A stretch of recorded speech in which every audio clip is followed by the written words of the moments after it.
corn and I don't care. Jimmy crack corn and I don't care. Jimmy crack corn and I don't care. My master's gone away. Flight Control Sportscast. I am your host, Dre Ellis, and we back with another one, baby.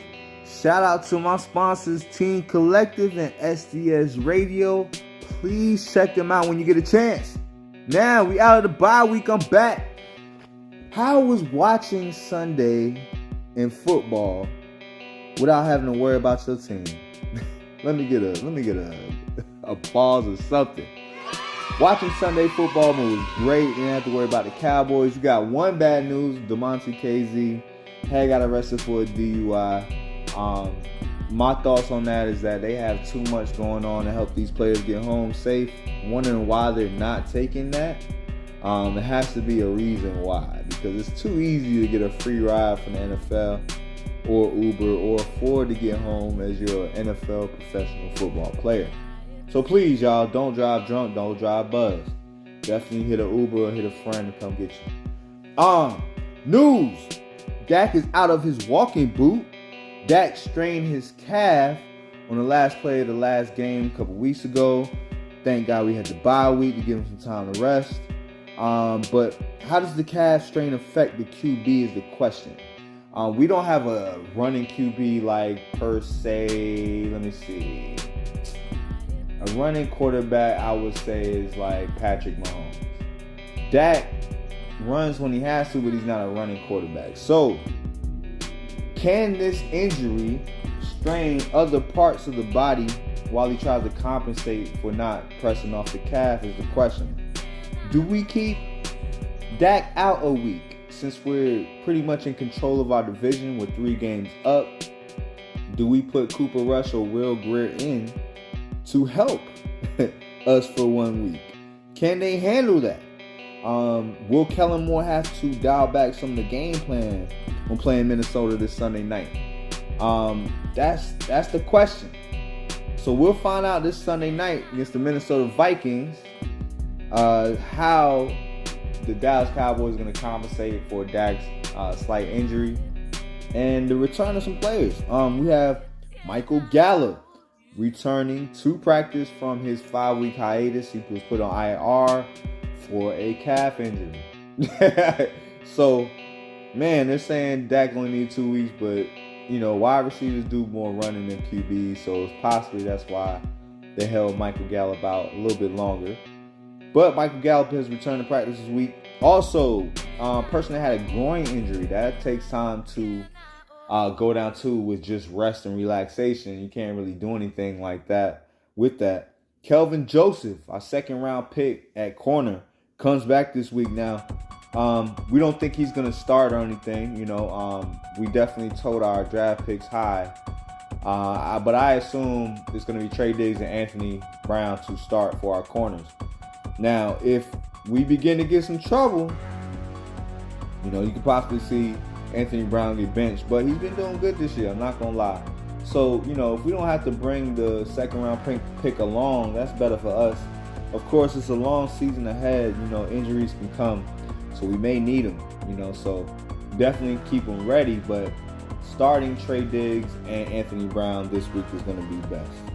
Tristan Hill, Mr. Gator Roll, returns to practice as well. He bolsters our defensive line depth. He's probably definitely not going to start. But he's also a 2nd-round pick from a few years ago. And he's one of the ones that was, you know, selected by Rob Marinelli when we had Rob Marinelli. So he hasn't had a chance to really shine. Of course, last year our whole defense looked like trash. So and he was hurt, you know, early last season with an Achilles. So Tristan Hill returns to practice. The question is, who's going to be pushed off a bridge to get these people back on the squad? Now, we had to put 2 people on IR, which was Brent Urban and Maurice Kennedy. So they'll be out for 3 weeks. So that pretty much, you know, frees up 2 roster spots right now as they were on the active 53. So what's the last one? You know, who do we push off? So the Semi Fehoko, the person that is really, really behind on the wide receiver depth chart, is pretty much our 6th wide receiver. Do we push him off the team and try to get him to the practice squad is a question. He's a pretty good wide receiver. Not sure if other teams won't pick him up if we do release him for that time, for that waiver time. But we got to push some people off the bridge, get these people back. Now, we still got to get D-Law and Neville Gallimore back. So we still got to find 2 more people to either release or push on IR or get them to get to our practice squad when they come back. But they won't be coming back for another 2 to 3 weeks per Stephen Jones. So, trade targets. One interesting trade target I want to talk about. They talk about a lot of trade targets for Dallas. And trading Gallup away and trading Lyle Collins, which is the stupidest ideas I've ever heard of. But Nick Martin, Zach Martin's little brother, he's actually a backup center for the Las Vegas Raiders. We've been having trouble with our center and our left guard being stout this year. A lot of defensive tackles are able to push those guys back, and that messes up the pocket, and of course gets in the way of Dak Prescott. And that's the easiest way to get a quarterback off their marker is going through the middle. So that was an interesting trade target because it probably won't cost too much, and it'll probably be a slight upgrade for what we have. So that's interesting to see. Definitely keep an eye on that. Trade week is not over until this week, so I think it's the last week. So we have some time to see what may happen. What's going to happen in this game? I'll talk about a couple things. We'll talk about some other things later in the week, like what the Minnesota Vikings bring. Will Trey Diggs get his 8th interception? Is he already the defensive player of the year with his resume right now? Can he really just take the rest of the year off and get this award? Is Trey Diggs Deion Sanders like? Baiting QBs. These are the questions they've been asking all bye week about Trey Diggs and can he continue this trajectory. It's very understanding that he very well possibly can. So we got to see if he's able to continue this by baiting quarterbacks and also studying film. Studying film is probably his best friend right now. So definitely hope Trey Diggs continues this trajectory because he's on my team. So we need a shutdown corner, and they'll probably just eventually stop going to his side, and that's probably what's going to start to expose Anthony Brown and get him booted out of here. That's my prediction on that. Who else will step up on the defense this week? I'm giving it to Randy Gregory. My prediction: 1 sack, 1 forced fumble. Micah Parsons, I'm gonna give him 2 sacks this week. He's been a little quiet for the last couple weeks. Trey Diggs, of course, I just said 1 interception.